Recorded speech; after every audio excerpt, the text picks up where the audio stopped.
You're listening to World of Empowerment Radio, your station for practical spirituality in a changing world. And here are your hosts, Aingeal Rose and Ahonu. Hi, you are very welcome. I am Ahonu, and unfortunately, Aingeal Rose is not with me today, but she has encouraged me to bring this little development to you tonight. And we did attend a little gathering of a spiritual community where we are located here in Bend, Oregon. And they had a gentleman speaking by the name of Andy Shalif, who's the author of this book called The Last Letter. And Andy basically wrote the book because he remembers when he was a young man. In fact, I think he was just about 18 years of age. I may have got this slightly wrong because I haven't read the book yet, just having listened to him tonight, where he was telling the story of the fact that he wrote his mother a letter. And as it turned out, it was the last letter he wrote to her, because a very short time later, she was killed by a drunk driver. And he felt relieved in the sense that he had written her the letter and told her how she felt. And she got the letter and read the letter before she died and replied back to him. And he felt very grateful about that. But at the same time, though, he had come from a family where there was a violent father. So he depended on his mother and felt that she was the rock of his life. So with her gone, he went through 30 years. He says it's a 30-year journey to try and make peace with the past. Now, the importance of writing is really a hot spot for us because, as many of you know, we are publishers. We publish a lot of books, and we've published a number of our own also. We also believe that there's a book in everybody. So we encourage people to write. And in fact, every Monday, we have a meeting here with our local community where we bring people together and encourage them to write their biography, their story, their novel, whatever it is. And we teach people these little techniques to get things down on paper. And that is so important. I know about that because that's exactly how I wrote my first book. And how I wrote the first book was after my baby died. Many of you will know he died on my birthday, and he was 4 months old to the day. And I called that book The Reincarnation of Columbus because somebody had told me that my baby was reincarnated again many years later. But during that period of trauma, as the hours dragged into days and the days dragged into weeks and the weeks dragged into months, the turmoil and the trauma of it all was continually going around in my head. And thankfully, I started to write things down, and I got some kind of help and support from that internally.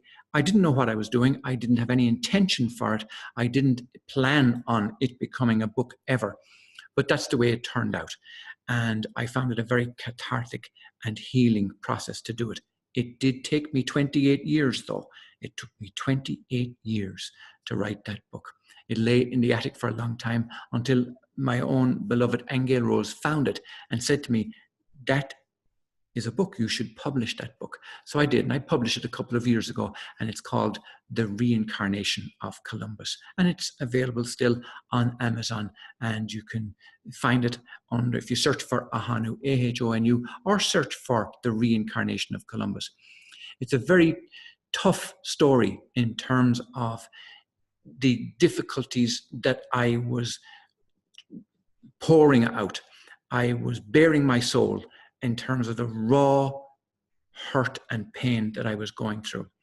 But then I also realized that I was starting to write about a slow healing that was taking place, a long, slow healing, a long, slow understanding of what was beginning to happen. And I began to become more spiritual as a result of that, and realized that there was a lot going on with our lives. And what I didn't realize, and what Aingeal Rose helped me understand, was that he, even though I thought of him as a baby and as my responsibility, what I didn't realize was that he was a unique spirit in his own right, on his own journey, and a right to his own life and experience on earth, if that's what he had chosen to do. And also, at that point in time, had no fear of death, obviously. The fear of death comes to us afterwards. And not only that, but I now understand that it's actually built into our DNA. And I would love Aingeal Rose to be here, to be part of this conversation. She will be back next week, but to be part of this conversation because she has her own feelings and insights and awareness of what death is, and has a great understanding of moving between dimensions and immortality and all of that. But right now, what I want to get to is that this gentleman, the author of this book, Andy Shalif, The Last Letter, he encouraged people to write their last letter. And of course, it goes through your head, well, who are you going to write to? And who will it be? And of all the people that I choose to write to, I chose to write to God. Now, I'm going to qualify this and explain it. And I know many of you will understand the difference between the big G and the small g. In fact, we put up a YouTube video about it just a couple of weeks ago, where we asked the question, is it the big G or the small g we're talking to, or that we're aware of here in this life? And I believe and understand now it's the small g. And that many people now understand that there is creation stories that come out of the Bible and come out of the Sumerians and the whole story of the Anunnaki and all of that. So this letter is from me to Anu. Anu being the father of Enki and Enlil, who supposedly created the humans in his likeness. So here you go, have a listen to this. Dear Mr. Anu, you must know I'm being polite, even addressing you as Mr. This is rather irreverent in lots of ways, but also very truthful. And it's my last letter to the God of our earthly creation, humanity. It should rightly be called, addressed, Dear Bollocks. You came down here to Earth thinking you could bring your alien version of power and control to a new breed of slave animal. But you didn't reckon on the animal having a desire for sovereignty. The slave mentality worked for many millennia. In some parts, it's still working today. But now you are facing an uprising. It's like the White House of Earth experiencing a soft coup coming from the inside out. That's a little veiled reference to what's been going on with the op-ed in the New York Times with regard to Trump and the White House lately. This yearning for freedom is becoming more and more evident in all aspects of our culture, our society, our governments, and ourselves.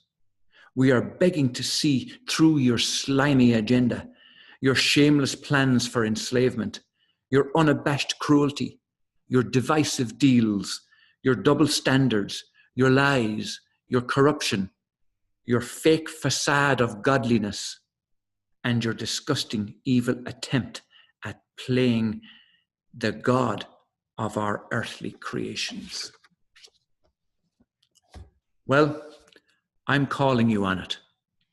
I've joined the ranks of the resistance. I've pooled resources with the righteous. I've dropped allegiances to your phony rule of law.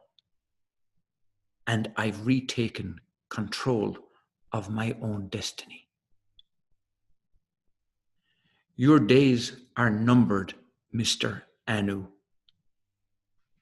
The codes you embedded in our DNA are unraveling. And the greed and corruption is being shed like the skin of a snake, no longer needed or wanted.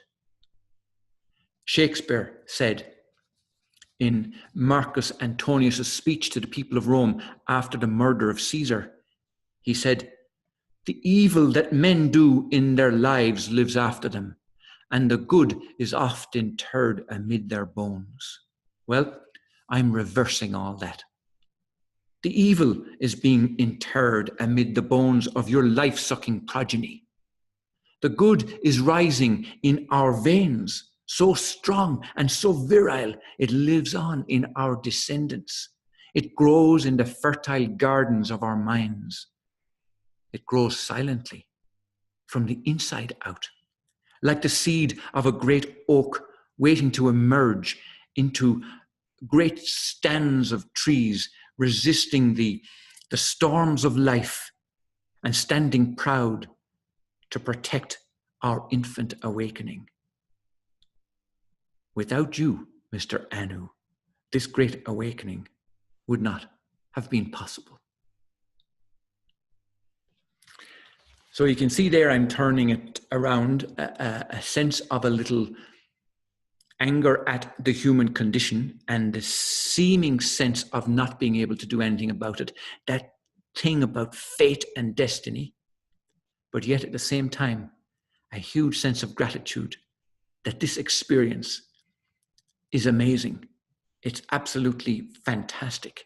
And without the creation of Ahonu and putting the consciousness into the physical body in this earth plane and allowing us to have this sense of emotion that we can feel love and desire and all of that. It's an absolutely marvelous experience. So I'm expressing gratitude to Mr. Ahonu, but at the same time saying the game is up. Thank you for listening to me. We'll talk to you again next week. Blessings from myself, Ahonu, and from Aingeal Rose in her absence. Till next week. Bye-bye. You have been listening to Aingeal Rose and Ahonu on World of Empowerment Radio, your station for practical spirituality in a changing world.